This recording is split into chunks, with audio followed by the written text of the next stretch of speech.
नमस्कार मित्रांनो मागच्या व्हिडिओमध्ये आपण IBPS च्या रिलेटेड सगळी माहिती पाहिली होती, सगळा ओव्हरव्ह्यू पाहिला होता। IBPS मध्ये नेमके विषय कोणते आहेत, कसा अभ्यास करायचा आहे, कसे प्रश्न विचारतात, त्याच्यानंतर कोणत्या सब्जेक्टला किती वेटेज आहे, ह्या सगळ्या गोष्टी आपण मागच्या व्हिडिओमध्ये पाहिलेल्या आहेत। विद्यार्थी मित्रांनो, आपण आजपासून रिझनिंगचा विषय चालू करतोय।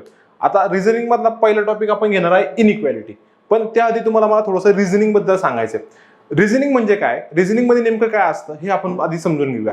रिझनिंग ह्या विषयामध्ये ना तुम्हाला एक माहिती दिलेली असते आणि त्या माहितीवरून तुम्हाला ना एक लॉजिकल इंटरफरन्सेस म्हणजे लॉजिकल कन्क्लुजन किंवा लॉजिकल निष्कर्ष काढायचे असतात। म्हणजे जसं की त्यांनी एक प्रश्न विचारलेला असतो, एक मोठा पॅसेज दिलेला असतो, पॅसेजमध्ये तुम्हाला माहिती दिलेली असते। समजा ते काय म्हणतात की अ हा मुलगा आहे, अ हा मुलगा शाळेत जातो, अ हा मुलगा सकाळी 5 वाजता उठतो। मग ते विचारतात की अ हा मुलगा सकाळी 5 वाजता उठून शाळेत जातो असं आपण अनुमान काढू शकतो का? तर अशा टाईपचे प्रश्न आपल्याला ह्या रिझनिंग मध्ये बघायचे आहेत। म्हणजे काय, आपल्याला लॉजिकली म्हणजे दिलेल्या माहितीवरून आपण लॉजिकली किती बरोबर विचार करतो ह्या गोष्टीचा अभ्यास आपण कशामध्ये करणार आहोत, ह्या गोष्टीचा आपण अभ्यास रिझनिंग ह्या विषयामध्ये करणार आहोत।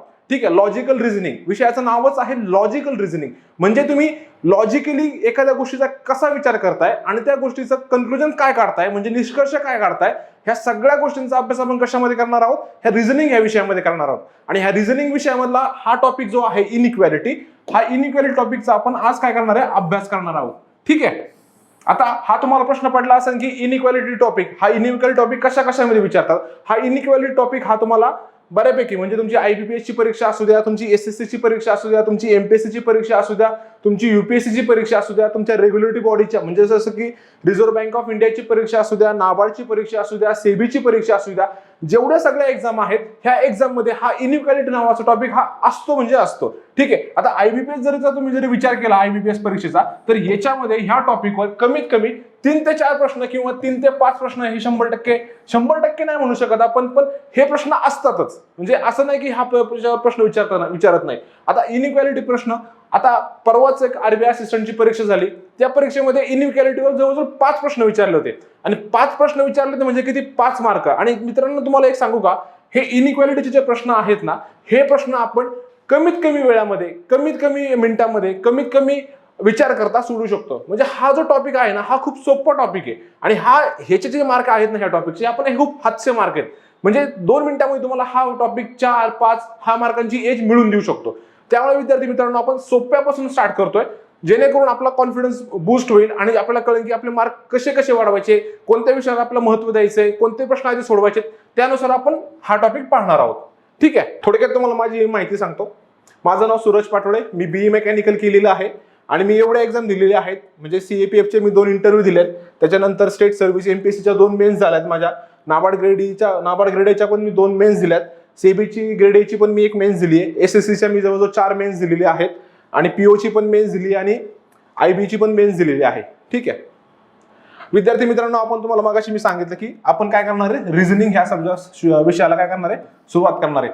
तुम्हाला मी बोललो की कुठं कुठं यूज होतं, ग्रेड A ला, ग्रेड B ला आहे, नाबार्डला आहे, बँकिंग मधल्या SBI, तुमची IBPS, RRB, म्हणजे जेवढ्या कॉम्पिटेटिव्ह एक्झाम ज्या आहेत ना, ह्या एक्झामसाठी हा रिझनिंग टॉपिक हा खूप महत्वाचा आहे। ठीक आहे, रिझनिंग टॉपिक महत्वाचा आहे जेणेकरून तुम्हाला ह्या टॉपिक मध्ये कमीत कमी अभ्यास करता, म्हणजे कमीत कमी वेळेमध्ये तुमच्या लॉजिकलनी तुम्ही चांगले मार्क मिळवू शकता। त्यामुळे हा टॉपिक आपल्याला खूप महत्वाचा आहे।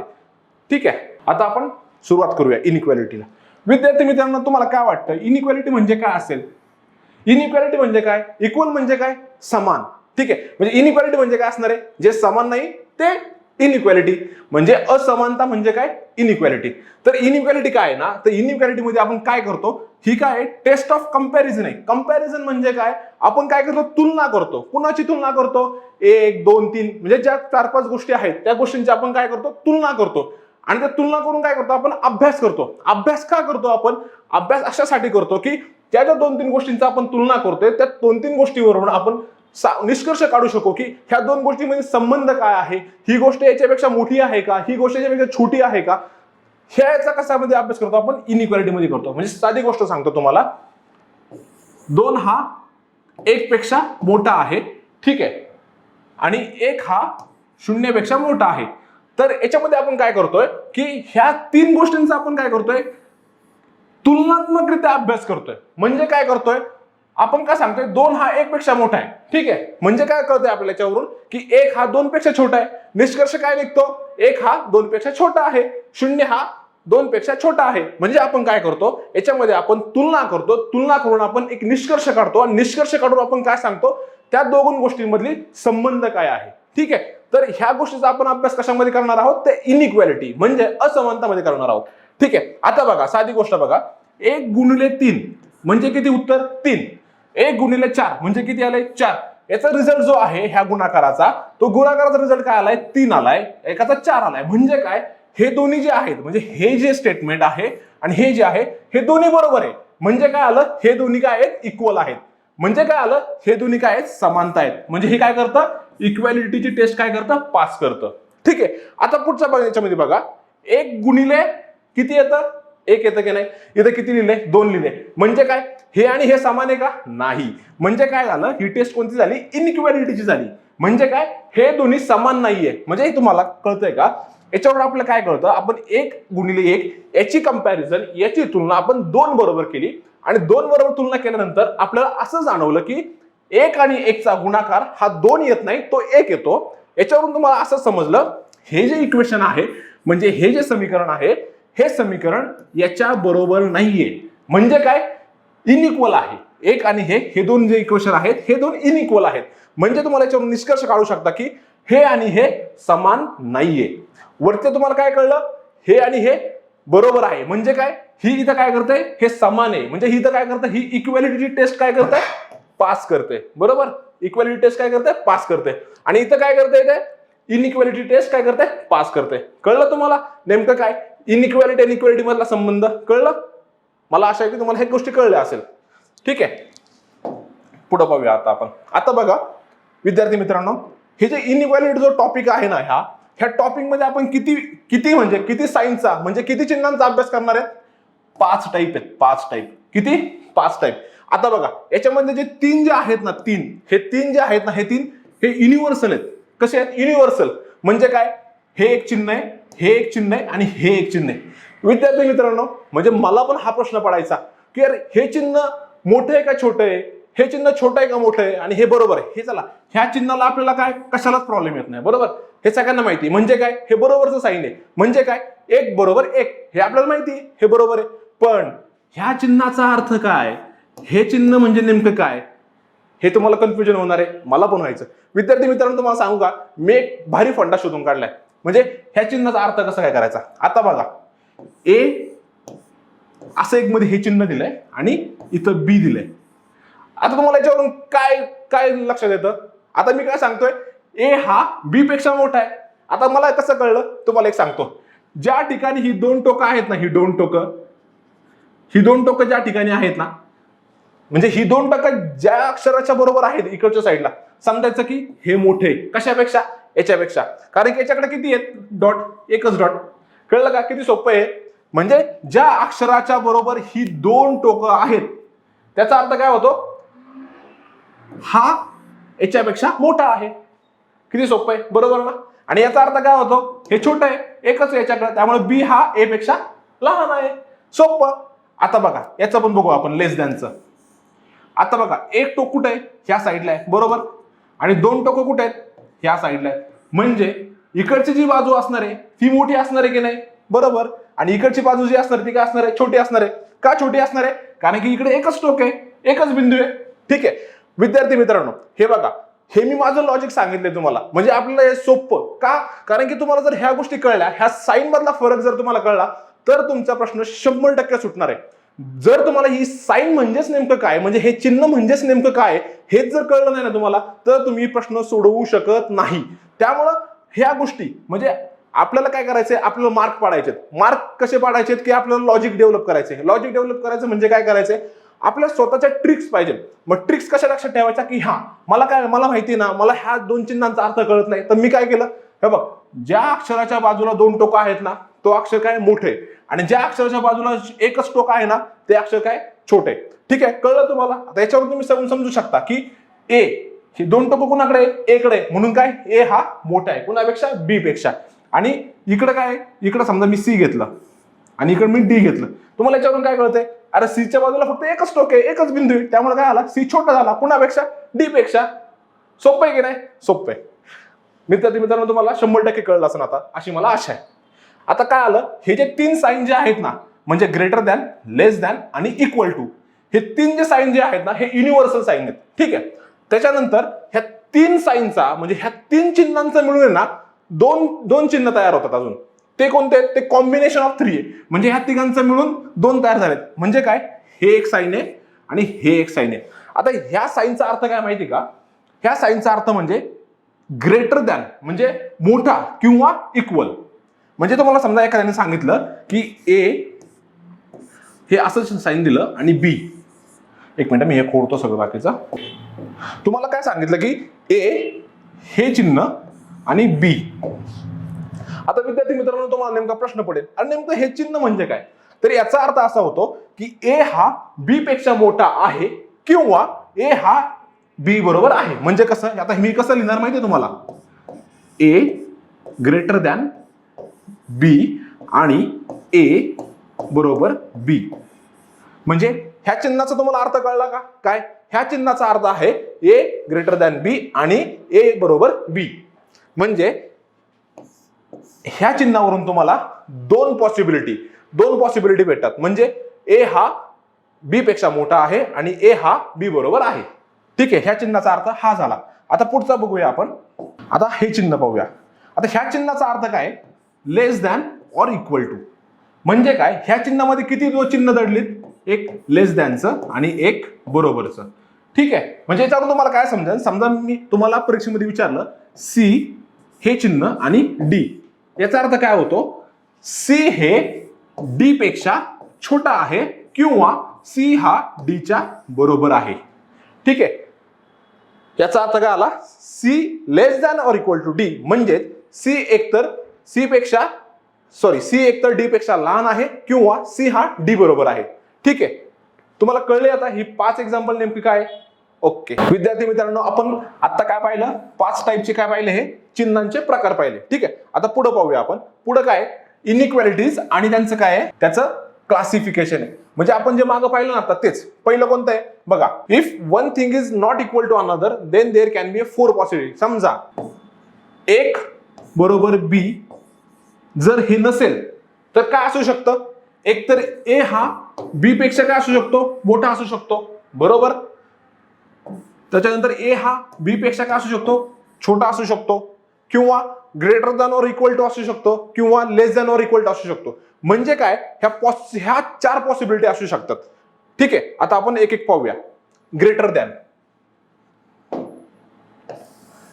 म्हणजे काय, मोठा कशापेक्षा, 2 याच्यामधले. आता बघा हे जे काय सांगितलंय, ए हे चिन्ह, आता आपण मगाशी काय सांगितलंय, 2 बिंदू म्हणजे ह्या गोष्टी ज्याच्याकडे असतील तो काय असतो, मोठा असतो, बरोबर. सिंपल आहे की नाही. म्हणजे याचा अर्थ काय होतो, ए हा बी पेक्षा काय मोठा आहे, बरोबर. ए इज ग्रेटर दॅन बी.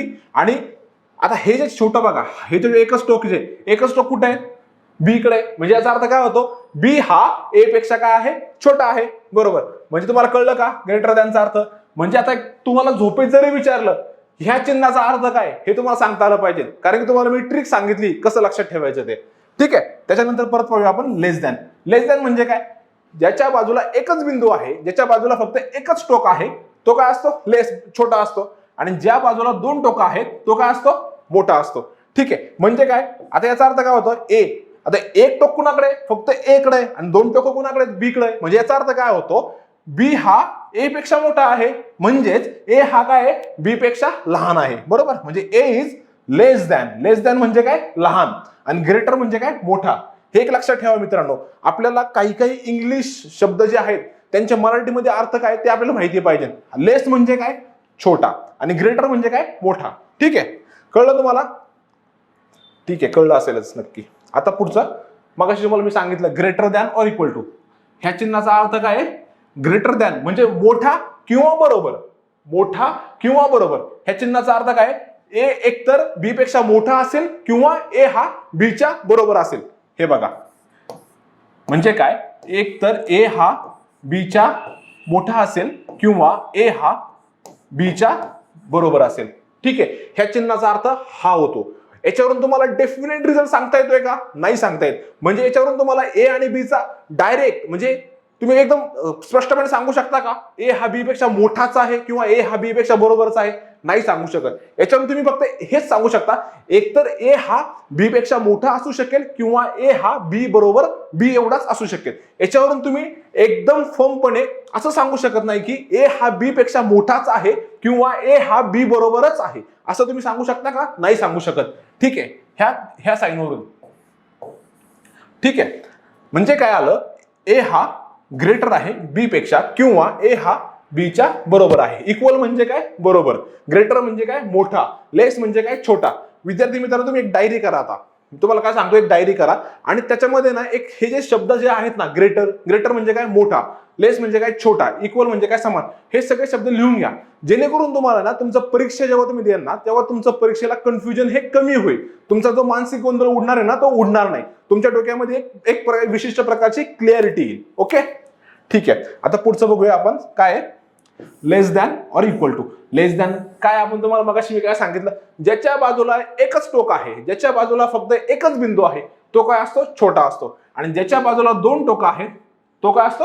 मोठा असतो. आता बघा, ए is less than or equal to म्हणजे काय?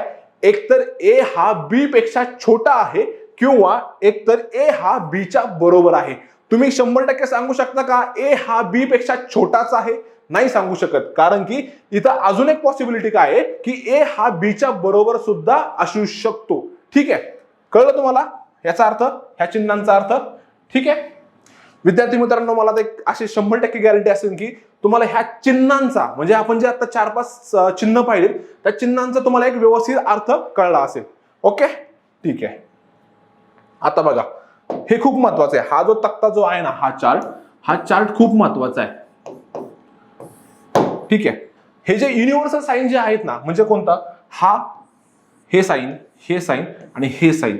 जर तुम्हाला तुमच्या याच्यामध्ये जर तुमच्या समीकरणामध्ये ह्या साइनचा जर विचार असेल, ह्या 3 साइन जर असेल, तर तुम्ही त्याच्यावरून 100% रिझल्ट काढू शकता. 100% तुम्ही निष्कर्ष काढू शकता. सपोज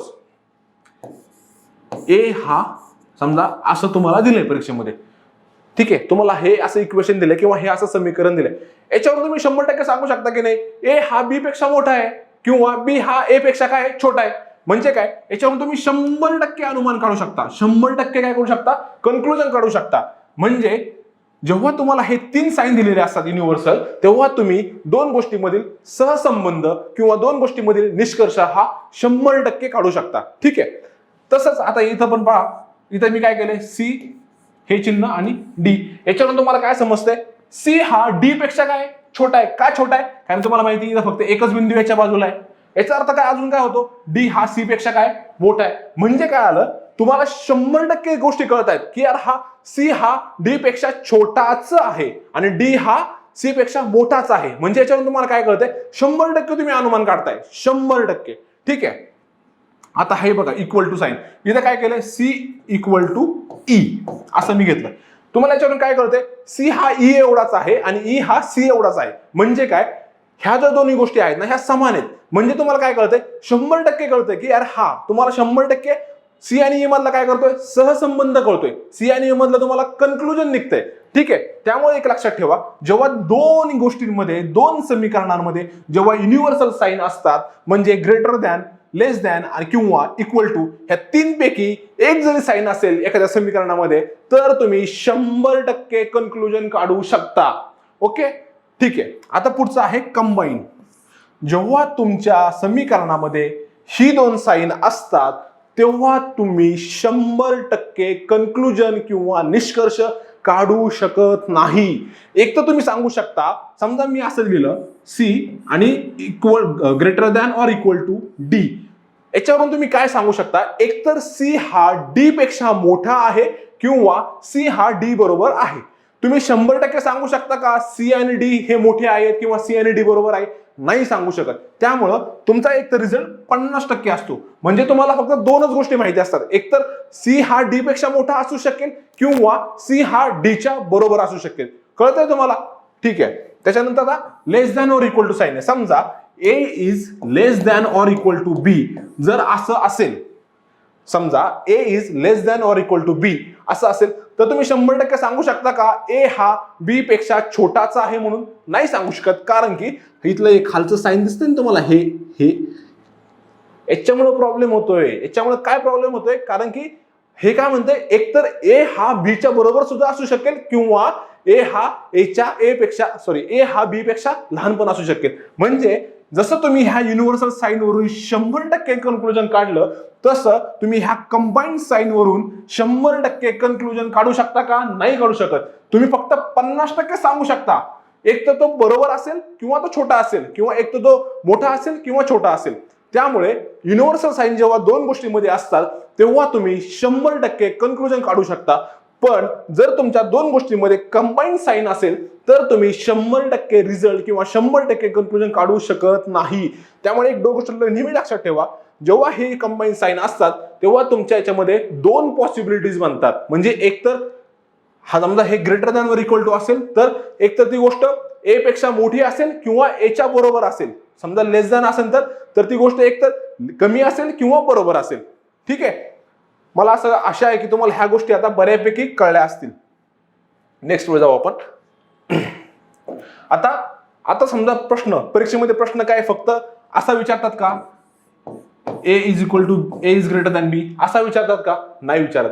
विद्यार्थी मित्रांनो, परीक्षेचं जर स्वरूप पाहता परीक्षेमध्ये थोडेसे आता त्यांनी डिफिकल्टी लेवल ही वाढवत गेलेली आहे. म्हणजे ते काय करतात, तुम्हाला तीन प्रश्न देतील, 3 समीकरण देतील. म्हणजे काय म्हणतील, A is greater than B, B is greater than C आणि C is greater than D.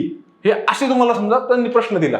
मग त्याच्यावरून तुम्हाला विचारतील, तुम्हाला खाली कन्क्लुजन देतील. ते विचारतील मग डी हा ए पेक्षा मोठा आहे का छोटा आहे, किंवा बी हा डी पेक्षा छोटा आहे का मोठा आहे, असं ते तुम्हाला खाली कन्क्लुजन विचारतील आणि तुम्हाला विचारतील त्या दोन कन्क्लुजन मधलं कोणतं बरोबर आहे. ठीक आहे, तर विद्यार्थी मित्रांनो, जेव्हा असा प्रश्न येतो ना तेव्हा काय करायचं त्यासाठी आता आपण पाहूया.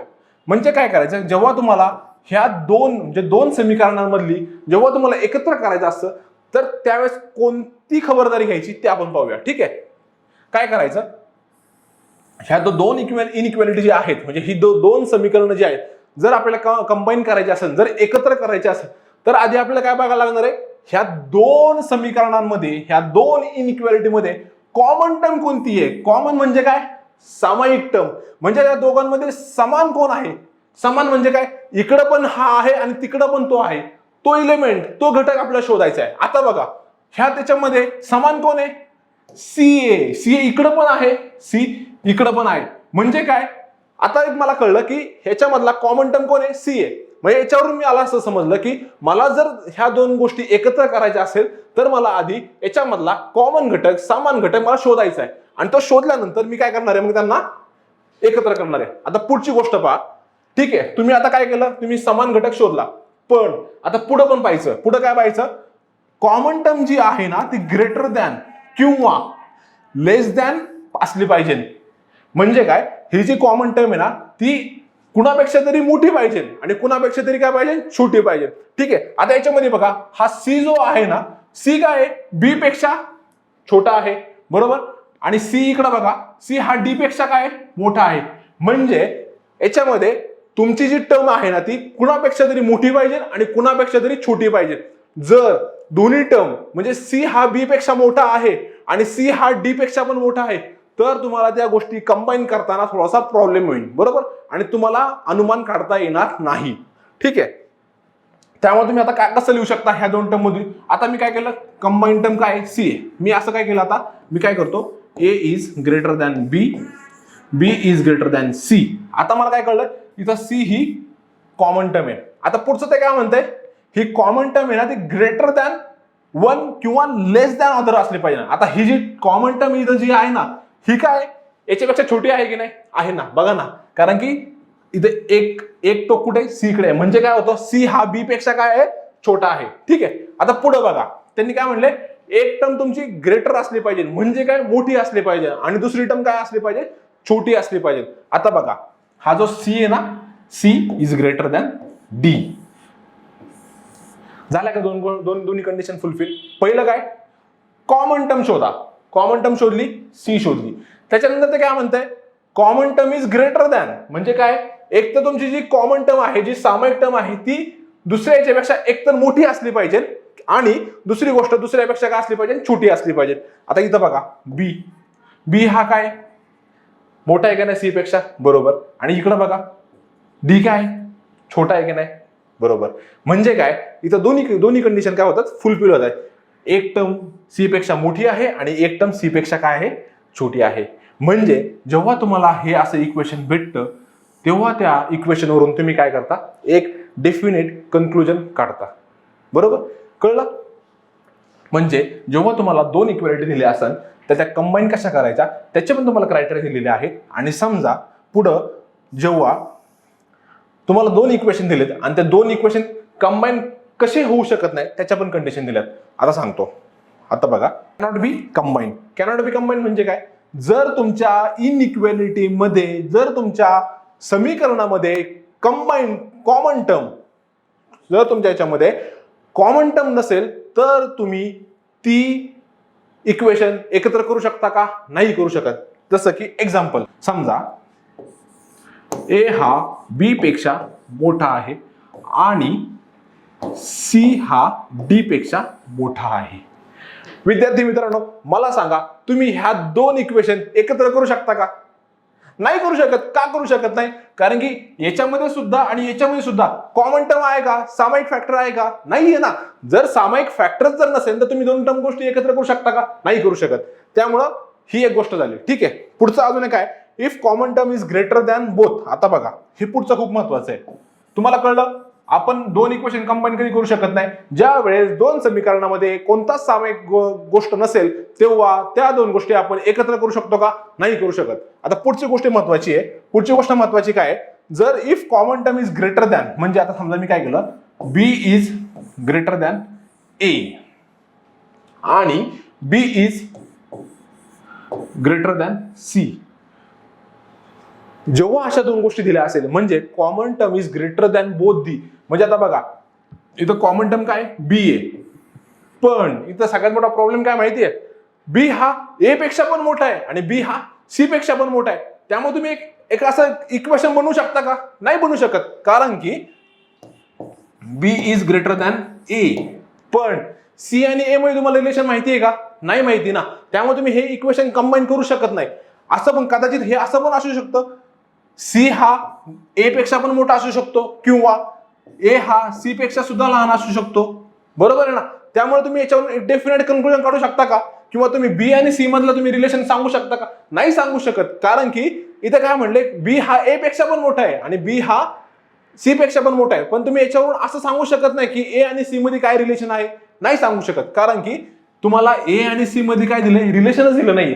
समजा इथं जर असं असतं, काय असतं, समजा बी हा सी पेक्षा छोटा आहे तर तुम्ही याच्यावरून रिलेशन काढू शकता. कसं काढू शकता बघा, बी इज ग्रेटर दॅन ए आणि पुढचं काय सांगतंय, बी इज लेस दॅन सी. याच्यावरून तुम्ही काढू शकता का नाही कन्क्लुजन, काढू शकता. कारण सी हा बी पेक्षा मोठा आहे आणि बी हा सी पेक्षा ए पेक्षा मोठा आहे. त्यामुळे तुम्ही याच्यातून काय कन्क्लुजन काढू शकता, सी हा ए पेक्षा मोठा आहे. साधी गोष्ट आहे. त्यामुळे तुम्हाला कळलं असेल की गोष्टी कंबाईन कधी करायच्या आणि गोष्टी कंबाईन कधी नाही करायच्या. कळलं विद्यार्थी मित्रांनो, तुम्हाला हे समजलं ना, इनइक्वालिटीचे तुम्हाला कोणतेच प्रश्न अडणार नाही याची मला गॅरंटी आहे. ठीक आहे, आता आपण पुढे बघूया. आता प्रॉपर्टीज ऑफ डेफिनेट रिझल्ट म्हणजे काय, तुम्हाला डेफिनेट रिझल्ट कधी भेटू शकतो ना ते आपण बघूया. म्हणजे relation between two or more than two subject or variable can be driven only if there is a unidirectional sign. म्हणजे जर तुम्हाला 2-3 इक्वेशन दिले आहेत, 2-3 समीकरण दिली आहेत, जर त्या समीकरणामधला जर तुम्हाला रिझल्ट पाहिजे नसेल तर तुम्हाला ज्या साइन जे आहेत ना ते युनिडिरेक्शनल पाहिजे. युनिडिरेक्शनल म्हणजे एकाच दिशेने पाहिजे. म्हणजे बघा हे साइन बघा इकडं आहे, बरोबर आहे, हे बघा हे. म्हणजे जेव्हा तुम्हाला हे असे साइनचा सेट असतो तेव्हा तुम्ही याच्यावरून 100% रिझल्ट काढू शकता. इकडे पण बघा less than, equal to, less than or equal to, म्हणजे ह्या गोष्टींवरून तुम्ही 100% रिझल्ट काढू शकता.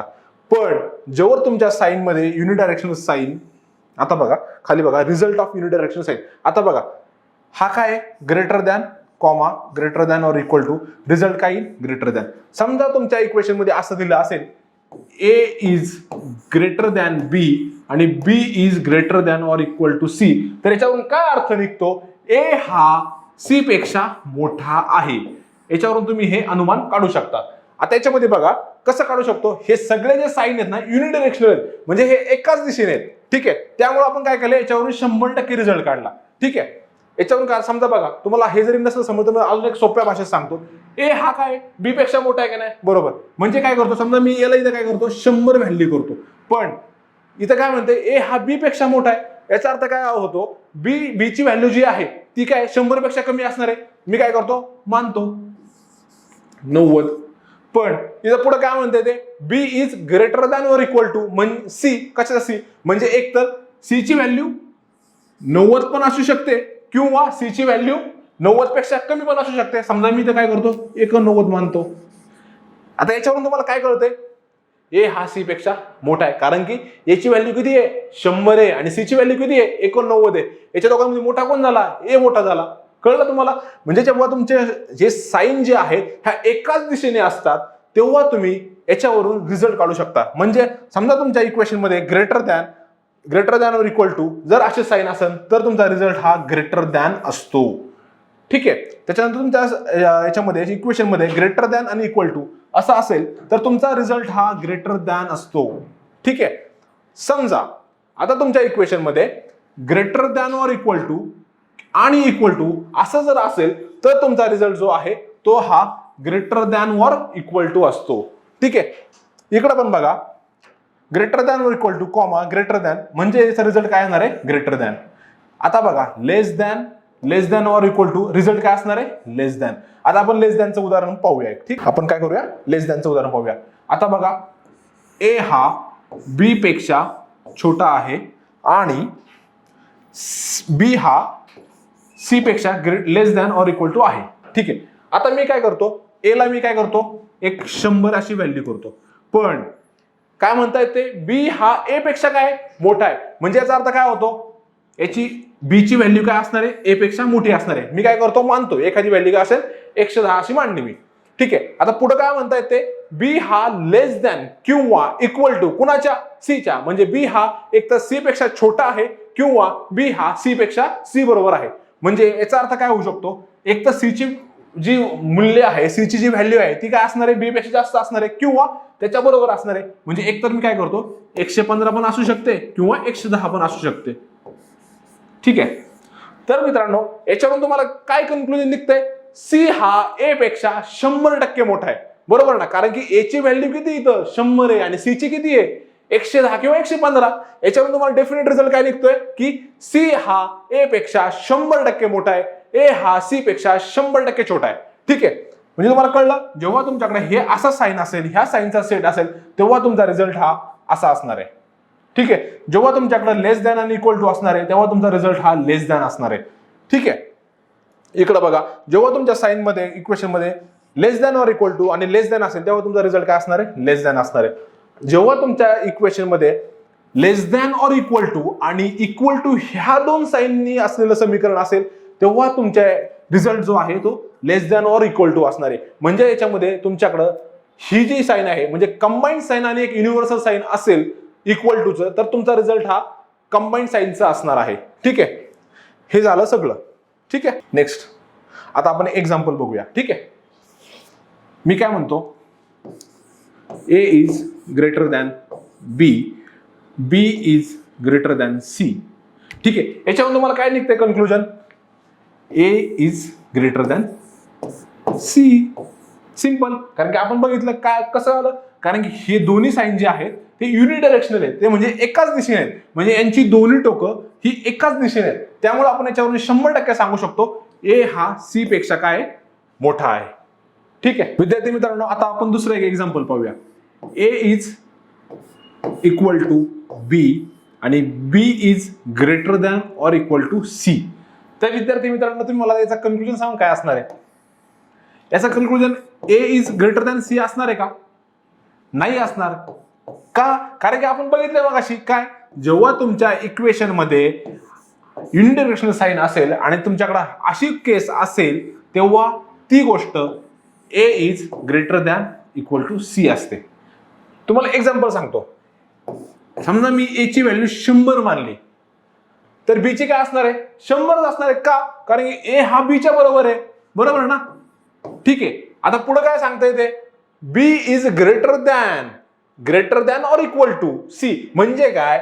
सी ची व्हॅल्यू एकतर 100 असू शकते किंवा 90 असू शकते. म्हणजे काय? 100 पेक्षा कमी असू शकते. मग याच्यावर असा अर्थ काय निघतो? एकतर ए हा सी च्या मोठा असू शकतो किंवा छोटा असू शकतो. तुम्ही डेफिनेटली सांगू शकताय का ए आणि सी मधलं? नाही सांगू शकत. एक तर तुम्ही सांगू शकताय ए हा सी पेक्षा मोठा आहे किंवा ए हा सी च्या बरोबर आहे. ठीक आहे. तुम्हाला कळलं मगाशी काय चाललं होतं आपलं ते? ठीक आहे. अजून एक एक्झाम्पल पाहू आपण. E is less than F, F is less than जे. आता मला सांगा याच्यावरून तुम्हाला काय कन्क्लुजन निघेल? एक तर काय निघू शकतं? सांगा बरं, काय डोकं चालवणार काय असू शकतं? काय असू शकतं? ई इज लेस दॅन जे, कारण की युनिडायरेक्शनल साइन आहे. बरोबर. त्यामुळे तुम्ही काय सांगता? जे हा ई पेक्षा मोठाच आहे. आता आपण एक्झाम्पलने समजून घ्या. मी ई ची व्हॅल्यू किती मानतोय? 10 मानतोय. पुढे काय म्हणते? E is less than F. का? कारण की एक टोक फक्त ईच आहे, इकडंच आहे, इकडं. त्यामुळे काय ई हा छोटा आहे एफ पेक्षा. म्हणजे एफ ची व्हॅल्यू जी आहे, एफचं मूल्य जे आहे ते ई पेक्षा मोठं असणार आहे की नाही? असणारच आहे 100%. म्हणजे मी काय करतो? 10 पेक्षा मोठी असणारी संख्या कोणती पण घेतो. मी काय करतो? समजा मी 12 मानतो. ठीक आहे. आता पुढे बघा, जे इकडे जाऊया. आता बघा इथं एक टोक कुणाकडे? एफ कडे. म्हणजे काय? एफ हा छोटा आहे कुणाच्या? जे पेक्षा. म्हणजे काय? जे ची व्हॅल्यू जी आहे ती एफ च्या पेक्षा असणार आहे, मोठी असणार आहे. म्हणजे काय? 12 पेक्षा जी कोणती संख्या असेल ती जे ची व्हॅल्यू असेल. म्हणजे काय? 14 घ्या, 13 घ्या, 15 घ्या, कोणती पण घ्या, पण ती काय पाहिजे? ह्या 12 पेक्षा मोठी असली पाहिजे. म्हणजे तुम्हाला याच्यावरून काय कळतंय? जे हा ई पेक्षा काय मोठा आहे, कारण की 14 हा 10 पेक्षा काय मोठा आहे. म्हणजे तुम्हाला याच्यावरून काय कळलं? जे हा ई पेक्षा मोठा आहे, ई हा जे पेक्षा छोटा आहे. कसं कळलं? कारण की हे युनिडायरेक्शनल साइन आहेत. बरोबर. म्हणजे तुम्हाला कळलं का युनिडायरेक्शनल साइन वरून कसा रिझल्ट काढायचा आहे, कसं कन्क्लुजन काढायचं आहे? बरोबर. ठीक आहे. आता आपण अजून एक पुढचं उदाहरण पाहूया. ठीक आहे. आता आपण काय करू? एक तीन साइन घेऊया. ठीक आहे. तीन साइन घेऊया. ठीक आहे. A is greater than C, C is greater than D आणि D is greater than or equal to F. विद्यार्थी मित्रांनो थोडासा विचार करा. आता काय काय असू शकतं? मी काय करतो आता? मला ठीक आहे, मला एवढं सगळं कळलं. काय कळलं? ई हा सी पेक्षा मोठा आहे. समजा मी ई ला काय केलं? मी 10 व्हॅल्यू मांडली. याचा अर्थ काय होतो? ई ची व्हॅल्यू ही सी पेक्षा मोठी आहे, म्हणजे सी ची व्हॅल्यू ई पेक्षा काय असणार आहे? कमी असणार आहे. मी काय मानतो व्हॅल्यू? मी 8 व्हॅल्यू मानतो. ठीक आहे. आता पुढे बघा, सी हा डी पेक्षा मोठा आहे. म्हणजे काय? डी ची व्हॅल्यू 8 पेक्षा काय असणार आहे? कमी असणार आहे. मी काय करतो? मी 7 मानतो. ठीक आहे. आता पुढे काय? D is greater than or equal to. आता याचा अर्थ काय होतो? एक तर मोठा असू शकतो किंवा बरोबर असू शकतो. म्हणजे काय? आता बघा 7 पेक्षा एक तर मी मोठी व्हॅल्यू मानतो किंवा छोटी मानतो. मी काय करतो? इथं एक 7 मानतो आणि इथं 6 मानतो. कारण की का? हे ग्रेटर दॅन पण आहे ना. Greater than or equal to म्हणजे 7 पण असू शकतो आणि हा पण असू शकतो. आता तुम्हाला सांगा मित्रांनो, याच्यातून तुम्हाला काय निष्कर्ष निघतोय? एकतर ई हा एफ पेक्षा काय 100% मोठा आहे. बघा ना, ही 10 व्हॅल्यू आणि ही 7 व्हॅल्यू किंवा 6. ठीक आहे. अजून काय निष्कर्ष काढता तुम्ही? सी हा एफ पेक्षा 100% मोठा आहे. बरोबर ना? अजून काय व्हॅल्यू काढू? अजून काय तुम्ही कन्क्लुजन काढू शकता? ई हा डी पेक्षा 100% मोठा आहे. ठीक आहे. अजून काय काढू शकता? बस 1 2 3 तुम्हाला गोष्टी कळल्या. म्हणजे मला कळतंय का? जेव्हा तुमचे हे सगळे साइन एका दिशेने असतात तेव्हा तुम्ही त्या इक्वेशन मधून 100% कन्क्लुजन काय करता? काढताच. ठीक आहे. तुम्हाला कळलं आता काय काय कशी केस आहे? ठीक आहे. आपण आता पुढे जाऊया. आता काय पुढचा? Properties of इनडिफिनाइट result. म्हणजे आता आपण मागं जे बघितलं, म्हणजे आपण जे सगळे साइन, सगळे जे चिन्ह जर एका डिरेक्शनने असेल, एका दिशेत असेल, तर आपण काय करू शकतो? 100% रिझल्ट काढू शकतो. पण जर आपले साइन जे आहेत, म्हणजे जर तुम्हाला 100% रिझल्ट नसेल भेटत, तर त्याच्यामध्ये काय कंडिशन आहेत ते आपण पाहूया. Indefinite result. ठीक आहे. Relation between 2 or more than 2 subject और व्हेरिएबल कॅनॉट बी ड्रिव्हन. कधी काढू शकत नाही? जेव्हा तुमच्या इक्वेशन मध्ये use of opposite direction sign, म्हणजे काय? तुमचे जे साइन आहेत ते विरुद्ध दिशेने असतात. म्हणजे मग असे आपण काय पाहिलं? सेम दिशेने, म्हणजे हा हे काय झालं, ही दोन्ही टोकं काय आहेत एकाच दिशेला आहेत, पण इथं काय होत आहे, तुमचे जे चिन्ह आहेत त्या चिन्हांची दोन टोकं आहेत ती दोन विरुद्ध दिशेला आहेत. जेव्हा तुमच्या चिन्हांची टोकं ही विरुद्ध दिशेला असतात तेव्हा त्याच्यामधून तुम्ही 100% रिझल्ट काढू शकता का, नाही काढू शकत. ठीक आहे. त्याच्यानंतर काय, result of opposite directional signs त्याच्यामधलं जे आहे ना, आता बघा जेव्हा तुमच्या याच्यामध्ये रिलेशनमध्ये अशी दोन साईन दिलेली असतात तेव्हा त्याच्यामधून तुम्ही रिलेशन काढू शकता का, नाही काढू शकत. तुमच्याकडे जर असं साईन दिलं असेल तर तुम्ही रिलेशन काढू शकता का, नाही काढू शकत. असं साईन दिलं असेल तर काढू शकता का, नाही काढू शकत. असं दिलं असेल तर काढू शकता का, नाही काढू शकत. म्हणजे काय, तुम्हाला जर एखाद्या स्टेटमेंटवरून एखाद्या विधानावरून तुम्हाला 100% रिझल्ट काढायचा असेल तर तुमचे सगळे साईन हे एका दिशेतच असले पाहिजे. जेव्हा तुमचे साईन हे एका दिशेत असतील तेव्हाच तुम्ही 100% सांगू शकता ती संख्या याच्यापेक्षा मोठी आहे किंवा ही संख्या याच्यापेक्षा छोटी आहे. ठीक आहे. यात तुम्हाला कळलं आपण रिझल्ट कधी काढू शकतो आणि कधी नाही.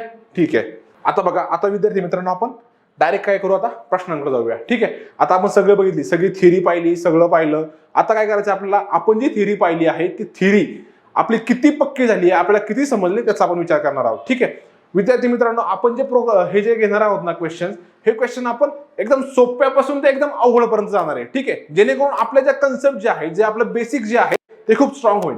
ठीक आहे. आता बघा स्टेटमेंट मध्ये काय म्हणले, एन हा पी च्या बरोबर आहे, पी हा दोन टोकं कुणाकडे आहेत, पी साहेबांकडे आहेत. म्हणजे काय होतंय, पी हा काय के पेक्षा मोठा आहे. म्हणजे आता याच्यावरून तुम्ही काय काढू शकता, एन हा के पेक्षा मोठा आहे. कसं, कारण की एन आणि पी हा बरोबर आहे. म्हणजे काय करतो, समजा तुम्हाला मी आता काय गणिताच्या जन्म सांगतो, मी एन ची व्हॅल्यू किती मानतो, 10 मानतो. पण इथं काय म्हणते ते, एन आणि हे काय बरोबर आहे. म्हणजे काय, पी काय असणार आहे, 10च असणार आहे. आणि पी दोन टोकं कोणाकडे, पी कडे. म्हणजे याचा अर्थ काय होतो, पी हा के पेक्षा काय मोठा आहे. म्हणजे काय, के ची व्हॅल्यू जी आहे, के चं मूल्य जे आहे 10 पेक्षा काय असणार आहे, कमी असणार आहे. मी काय मानतो, 9 मानू. म्हणजे 10 पेक्षा छोटी संख्या कोणती आहे, 9 आहे. म्हणजे याच्यावरून तुम्हाला काय अर्थ निघाला, एन हा एन म्हणजे काय 10 हा के पेक्षा मोठा आहे. के म्हणजे कोण, 9 पेक्षा मोठा आहे. बरोबर, कारण की तुम्हाला माहिती आहे 10 ही मोठी संख्या आहे कोणापेक्षा, 9 पेक्षा. त्यामुळे हे स्टेटमेंट काय आहे, बरोबर आहे. आता पुढचं बघा, के इज लेस दॅन एन. ठीक आहे. के इज लेस दॅन एन, बरोबर ना. बघा ना मित्रांनो, के ची व्हॅल्यू किती आहे, 9 आहे. आणि एन ची व्हॅल्यू किती आहे, 10 आहे. म्हणजे काय, 10 दोन टोकं कुणाकडे आहेत, 10 कडे आहेत. आहे की नाही, तुम्हाला कन्फ्युज केलं का नाही, त्यांनी केलं की नाही. बरोबर.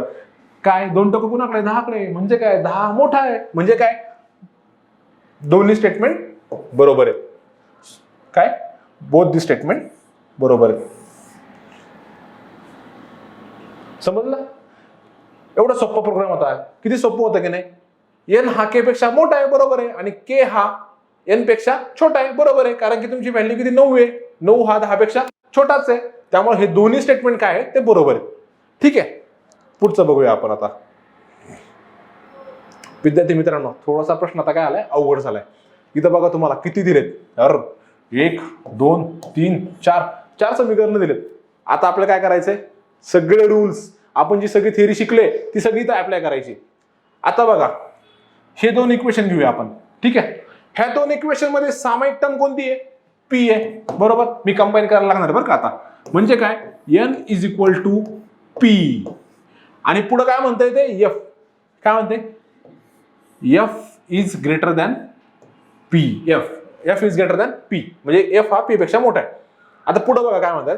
आता ह्या इक्वेशन मध्ये आणि ह्या इक्वेशन मध्ये कॉमन टर्म कोणता आहे, सामायिक फॅक्टर कोणता आहे, एफ आहे. F is greater than L. हे एक इक्वेशन झालं. आता पुढे बघा, आता हे राहिले बरोबर. आता याच्यामध्ये आणि याच्यामध्ये कॉमन टर्म कोणती आहे, एल आहे. उचला L. L is equal to K. बनवलं का नाही आपण इक्वेशन. असंच इक्वेशन बनवायचंय. आपण मग अशी थेरी काय शिकली, कॉमन टर्म शोधा. कॉमन टर्म शोधली, याच्यामधली मी पी शोधली, याच्यामध्ये मी एफ शोधलं आणि याच्यामध्ये मी काय शोधलं, एल शोधलं. आणि मी काय केलं, हे सगळं मांडून घेतलं आणि मांडून घेतल्यानंतर मी चिन्ह पुट केली. बरोबर की नाही, झालं का नाही इक्वेशन तयार. हे 4 इक्वेशन वाटणारे किती झाले, एकच झालं. आता आपल्याला कन्क्लुजन काढायचंय. आपल्याला बघा सगळी थेरी लावायची आता. एफ इज ग्रेटर दॅन के. आता बघा कुठं आहे, इथे. अरे साइन तर वेगळं इथं ग्रेटर दॅन आणि इकडे इक्वल टू. मला सांगा आपण मग काय शिकलोय, जेव्हा तुमच्या काही युनिट डायरेक्शनल साइन असतात आणि जेव्हा तुमच्याकडे असं असतं तेव्हा तुम्ही रिझल्ट काढू शकता का? 100% काढू शकता. काय रिझल्ट येईल तुमचा? Greater than. आता बघा कसं काय ग्रेटर दॅन येईल? F is greater than L, म्हणजे एफ हा एल पेक्षा मोठा आहे. म्हणजे समजा मी काय केलं, इथं मी एफ ची व्हॅल्यू 15 मानली आणि 15 काय एल पेक्षा मोठा आहे, म्हणजे एल ची व्हॅल्यू जी आहे, एलचं मूल्य जे आहे ते काय येणार आहे? एफ पेक्षा छोटे येणार आहे. बरोबर. म्हणजे 15 पेक्षा कोणती पण छोटी संख्या घ्या, मी तर 12 घेतली. आणि पुढे काय म्हणते? एल हा के च्या बरोबर आहे, म्हणजे काय? 12. याचा अर्थ काय होतो? 15 हा 12 पेक्षा मोठाच आहे. ठीक आहे. त्यामुळं एफ इज ग्रेटर दॅन के. बरोबर आहे का? चूक आहे? चूक आहे मित्रांनो, 100% चूक आहे. आणि एफ इज ग्रेटर दॅन के बरोबर आहे. म्हणजे काय? इथं फक्त एकच कन्क्लुजन, म्हणजे आपण एकच अनुमान काढतोय आणि ते कोणतं आहे? हे बरोबर आहे. आपण हे कन्क्लुजन काढतोय का? नाही काढत, कारण आपल्याला 100% माहिती आहे एफ हा के पेक्षा मोठा आहे. बरोबर. म्हणजे काय? याचं उत्तर कोणतं असणार आहे? Only conclusion two follows. कळलं? ठीक आहे, पुढच्या याच्याकडे जाऊया आपण. आता बघा, याला इथं पण 2-3 इक्वेशन आलेत. पहिली गोष्ट, कॉमन टर्म शोधा. ह्या दोघांमध्ये कॉमन टर्म कोणती? झेड. मी काय केलं? झेड टी एम घेतलं, मांडून घेतलं. आता हे जे आहेत आणि हे बाकीचे जे राहिलेत त्याच्यामध्ये कॉमन टर्म शोधा. कोणती? एम आहे. म्हणजे मी काय केलं? जे मांडून घेतलं. आता मी काय करतोय? फक्त मला साइन पुट करायचे. झेड आणि टी मध्ये कोणतं साइन आहे? ग्रेटर दॅनचं साइन आहे. टी आणि एम मध्ये कोणतं साइन आहे? लेस दॅनचं साइन आहे. आणि एम आणि जे मध्ये कोणतं साइन आहे? लेस दॅनचं साइन आहे. झालं का नाही? माझं इक्वेशन द्या. झालं. किती सोपं आहे बघा, तुम्हाला समजलं की नाही? कॉमन टर्म शोधायच्या. कॉमन टर्म शोधल्या ना, ते मांडून घ्यायच्या आणि मांडून घेतल्यानंतर फक्त त्याच्यामध्ये काय करायचं? तुमची चिन्ह टाकायची. आता बघा, आता बघूया आपण. झेड हा टी पेक्षा मोठा आहे. टी आणि एम मध्ये काय? हे चिन्ह आहे. म्हणजे काय? टी हा एम पेक्षा छोटा आहे. आणि पुढे बघा एम जे, एम मध्ये काय? हे चिन्ह आहे. म्हणजे काय? एम हा जे पेक्षा छोटा आहे. आता आपण कन्क्लुजन बघू काय काढता येईल बरं का. टी आणि याच्यामधलं आपल्याला कन्क्लुजन काढायचं आहे. आता विद्यार्थी मित्रांनो, मला सांगा, चिन्हांची डायरेक्शन कशी आहे? सेम आहे. म्हणजे तुम्ही कन्क्लुजन काढू शकता का? 100% काढू शकता. कसं काढू शकता? कारण की टी हा एम पेक्षा छोटा आहे आणि एम हा जे पेक्षा छोटा आहे. म्हणजेच जे हा एम पेक्षा मोठा आहे आणि एम हा टी पेक्षा मोठा आहे. याचाच अर्थ काय होतो? जे हा टी पेक्षा 100% मोठा आहे. कसं? जे ची व्हॅल्यू मी 100 मानली आणि इथं काय म्हणतंय? जे दोन चिन्ह कोणाकडे आहेत? जे कडे आहेत. म्हणजे जे हा एम पेक्षा मोठा आहे. म्हणजे 100 पेक्षा छोटी असलेली संख्या कोणती असणार? इथं कोणती पण घ्या. इथं मी 95 घेतो. आणि इकडे काय? एम हा टी पेक्षा मोठा आहे. का? कारण की दोन चिन्ह कोणाकडे? एम कडे. म्हणजे काय? 95 पेक्षा जी छोटी संख्या असणार आहे ती टी असणार आहे. मी कोणती घेतो? मी 93 घेतो. आलं का? म्हणजे काय होतं? 100 हा कोणापेक्षा मोठा आहे? 93 पेक्षा मोठा आहे. म्हणजे याचा अर्थ काय होतो? जे हा टी पेक्षा 100% मोठा आहे. त्यामुळे हे कन्क्लुजन 100% बरोबर आहे. आता पुढचं बघा, जे इज लेस दॅन झेड. आता बघा विद्यार्थी मित्रांनो, आता इथं खरी मजा आहे. हे चिन्ह बघा, समजा मी सगळं खोडतोय परत आणि आपण परत व्यवस्थित बघूया. ठीक आहे. काय? जे. ठीक आहे. आता विद्यार्थी मित्रांनो बघा बरं का, हे चिन्ह बघा, हे चिन्ह बघा आणि हे चिन्ह बघा. मला सांगा, ह्या चिन्हांची डायरेक्शन सेम आहे का? दिशा सेम आहे का? नाही सेम. का? कारण की हे बघा, याची दोन टोकं कुणाकडे? ह्या दिशेला आहे आणि ह्या दोघांची दोन टोकं ह्या दिशेला आहेत. आपण काय बघितलंय? जर तुमच्या समीकरणामध्ये सगळी चिन्ह एकाच डिरेक्शननी असेल तरच तुम्ही 100% रिझल्ट काढू शकता. आणि जर तुमच्या समीकरणामध्ये तुमच्या चिन्हांची डायरेक्शन ही जर एकाच दिशेने नसेल तर तुम्ही रिझल्ट काढू शकता का? नाही काढू शकत. त्यामुळे तुम्ही जे आणि झेड मधलं रिलेशन सांगू शकताय का? नाही सांगू शकत. कारण की तुमच्या चिन्हांची ही डायरेक्शन ही एका दिशेने नसल्यामुळे तुम्ही हे काय करू शकत नाही? रिलेशन काढू शकत नाही. त्यामुळे फक्त आणि फक्त एकच स्टेटमेंट, आपण एकच कन्क्लुजन काढतो. त्यामुळे आपण काय केलं? If only conclusion A follows, म्हणजे निष्कर्ष फक्त आपण हाच काढू शकतो. कळलं? किती सोपं आहे मित्रांनो. आपण जे शिकले ना तेच इथं फक्त अप्लाय करायचंय, बाकी काही करायचं नाहीये. पुढचं एक्झाम्पल बघा, हेच मी एक्सप्लेनेशन इकडे दिलंय. आता बघा हे गणित. आता थोडंसं इथं बघा काय काय, अरे 1 2 3 1 2 3 3 शब्द दिलेत. झालं का नाही अवघड? पहिलं खूप सोपं होतं, दुसरं थोडंसं अजून अवघड, आता तिसरं अजून अवघड केले आपण. आता बघा आपलं काय ठरलंय? कॉमन टर्म शोधायची फक्त, बाकी काहीच करायचं नाही. मी काय केलंय? ए लिहून घेतलं, बी लिहून घेतलं, सी लिहून घेतलं. आता याच्यामध्ये कॉमन टर्म कोणती आहे? सी आहे. ठीक आहे, सी इथं एकदा लिहिलंय, परत इथं काय लिहिलं? डी आणि ई लिहिलं. ते काय लिहिलं? ई लिहिलं. आणि आता पुढे बघा, ह्या दोघांमध्ये कॉमन टर्म कोणती? ई आहे. म्हणजे मी काय करणार? इथं काय लिहिणार? एफ आणि जी. बरोबर. आता आपल्याला काय करायचंय? फक्त चिन्ह टाकायचे बस, बाकी काही नाही करायचं. ए आणि बी मध्ये कोणतं आहे? Less than or equal to आहे. बी आणि सी मध्ये कोणतं आहे? लेस दॅन आहे. त्याच्यानंतर सी आणि डी मध्ये कोणतं आहे, लेस दॅन आहे. डी आणि ई मध्ये कोणतं आहे, greater than or equal to आहे. ई आणि एफ मध्ये कोणतं आहे, less than or equal to आहे. आणि एफ आणि जी मध्ये कोणतं आहे, लेस दॅन आहे. झालं का आपलं इक्वेशन तयार झालं. इक्वेशन तयार. आता फक्त आपल्याला बघायचंय साईनचा सिक्वेन्स कसा आहे, साईनची डायरेक्शन कशी. जेव्हा तुम्हाला साईनची डायरेक्शन कळाली तेव्हा तुम्ही 100% रिझल्ट काढणार. जेव्हा तुमच्या साईनच्या सगळ्या डायरेक्शन एका दिशेने असतील तेव्हा तुम्ही दोन गोष्टींमध्ये 100% रिझल्ट काढणार. आता बघा, ए इज ग्रेटर दॅन डी. विद्यार्थी मित्रांनो, हे आणि हे बघा ना, डायरेक्शन सेम आहे सगळ्या साईनची दोन टोकं एकाच दिशेला आहेत. म्हणजे तुम्ही याच्यावरून 100% सांगू शकता डी हा ए पेक्षा मोठा आहे. बरोबर. त्यामुळे हे स्टेटमेंट बरोबर आहे. आता पुढचं बघा, D is greater than equal to G. आता बघा इथं आली का नाही खरी गंमत. आहे का डायरेक्शनचा सिक्वेन्स सेम, नाही आहे सेम. त्यामुळे तुम्ही 100% सांगू शकता. मी सांगू शकत नाही डी हा जी पेक्षा मोठा आहे की नाही सांगू शकत. त्यामुळे काय, फक्त ओनली कन्क्लुजन वन फॉलोअर्स. कळलं विद्यार्थी मित्रांनो, आपण काही वेगळं करत नाहीये. जे आपण थेअरीमध्ये शिकले तेच आपण इथे अप्लाय करतोय. एवढं सोपं आहे हे प्रोग्राम. ठीक आहे. आता हे गणित बघूया. काय नाही, किती सोपं आहे बघा. सगळं एकाच याच्यामध्ये इक्वेशन मध्ये दिलेलं आहे. आता बघायचा, मला सांगा सगळ्या इक्वेशनचे डायरेक्शन सेम आहे का. सेम आहे. बरोबर ना. बघा ना, याची दोन टोकं ह्या साईडला आहेत. हे बरोबर ठीक आहे. याची टोकं सगळी सेम आहेत. म्हणजे तुम्ही याच्यावरून 100% कन्क्लुजन काढू शकताय. बघा, P is greater than or equal to T. P is greater than equal to T. आता बघा विद्यार्थी मित्रांनो, काढू शकता का तुम्ही, नाही काढू शकत का. कारण की इथं बघा, इथं हे साइन आलंय, इथं हे साइन आलंय. ठीक आहे. तुम्हाला लसन समजत, मी तुम्हाला सोप्या भाषेत सांगतो समजून. ठीक आहे. मी काय करतो, पी ची व्हॅल्यू मानतो. मी काय मानतो, पी हा 100 आहे असं मानतो. आता हे काय म्हणते, पी हा क्यू पेक्षा मोठा आहे किंवा बरोबर आहे. म्हणजे एकतर क्यू ची व्हॅल्यू 100 असू शकते किंवा 90 पण असू शकते. ठीक आहे. आता पुढे काय म्हणता येते, Q is equal to R. म्हणजे आर हा 100 पण असू शकतो. ठीक आहे. पुढे काय म्हणते ते, आर हा एस पेक्षा मोठा आहे. म्हणजे काय, एस ची व्हॅल्यू जी आहे ती 90 किंवा 100 पेक्षा कमीच असणार आहे. मी काय करतो इथं, मी समजा 80 मानतो. ठीक आहे. आणि एस हा टी पेक्षा मोठा आहे. म्हणजे काय, टी ची व्हॅल्यू एस पेक्षा छोटी असणार आहे. मी ते काय करतो, 70 मानतो. आता मला एक सांगा मित्रांनो, P is greater than equal to 2 आहे का, नाही ना. कारण की काय, पी ची व्हॅल्यू काय 70 आहे. कसं 100 आणि 70 बरोबर इक्वल टू आहे का, नाही. काय असू शकतं, म्हणजे काय, इथून तुम्हाला फक्त एकच सांगू शकतं, पी हा 100% टी पेक्षा मोठा आहे. कारण की युनिडायरेक्शनल आहे, डायरेक्शन सेम आहे. आपण मगाशी बघितले, जर तुमच्या चिन्हांच्या मध्ये इक्वल टू आणि हे असं असेल तर तुमचं हे रिझल्ट बरोबर असतो. म्हणजे याच्यावरून काय सांगता तुम्ही, पी हा टी पेक्षा मोठा आहे. म्हणजे पी हा टी पेक्षा मोठा किंवा बरोबर आहे का, नाही. पी हा टी पेक्षा मोठाच आहे. त्यामुळे हे स्टेटमेंट काय होणार आहे, हे चुकीचं होणार आहे. बरोबर. ठीक आहे. पुढचं बघा, T is less than or equal to Q. आता आपलं इक्वेशन कुठे, हा बघा टी, आता क्यू. आता बघा मित्रांनो, इथं सगळ्या साईनचा फ्लो कसा आहे, युनिडायरेक्शनल आहे. म्हणजे एकाच दिशेने. त्यामुळे काय बघा, क्यू म्हणजे इक्वल टू आर. म्हणजे काय, आर हा क्यू एस टी. बरोबर. क्यू हा 100% टी पेक्षा मोठा आहे. 100%. कारण की काय, साइन सगळ्या युनिडायरेक्शनल आहेत. त्यामुळे तुम्ही हे 100% सांगू शकता की टी हा क्यू पेक्षा छोटा आहे. म्हणजेच क्यू हा टी पेक्षा मोठा आहे. त्यामुळं कन्क्लुजन 2 फॉलो होतं. ठीक आहे. नेक्स्ट. आता बघा मित्रांनो, हे आपण एक्झाम्पल सोडून बघूया. एल हा less than or equal to M.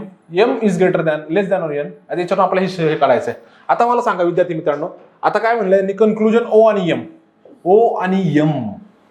अरे डायरेक्शन सेम आहे का साईनची, नाही ना सेम. त्यामुळे तुम्ही कन्क्लुजन काढू शकत नाही.